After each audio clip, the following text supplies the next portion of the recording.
Hello, welcome to my studio. My name's Joe Hicks.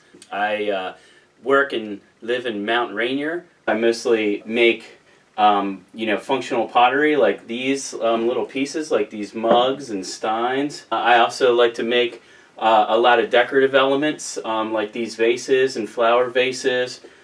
For larger spaces, I have these really large vessels that I typically make all the time. So I use one glaze.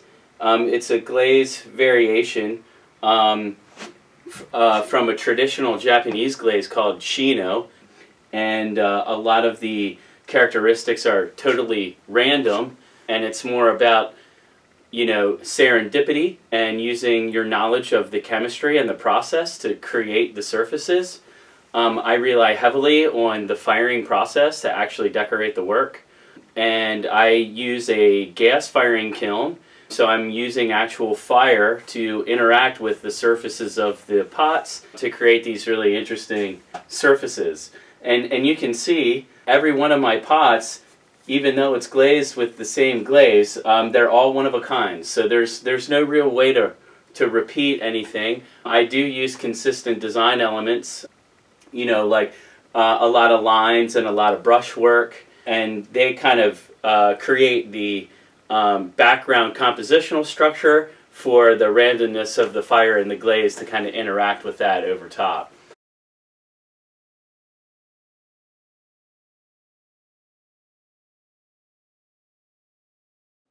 The work that's featured at the Clay International 2020 exhibition at the Workhouse Art Center is from a body of work that's a little bit different than my typical vessel wear, in that I was investigating some ideas about American society and American culture.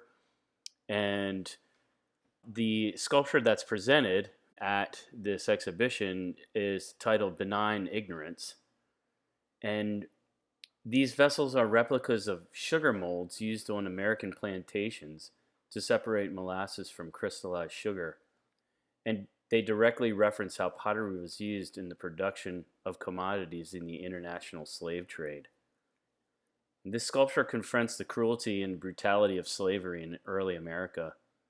And through referencing the everyday commodity of sugar, it also attempts to highlight the subtle and subconscious examples of oppression and ignorance towards minorities and people of color that continue to plague American society today.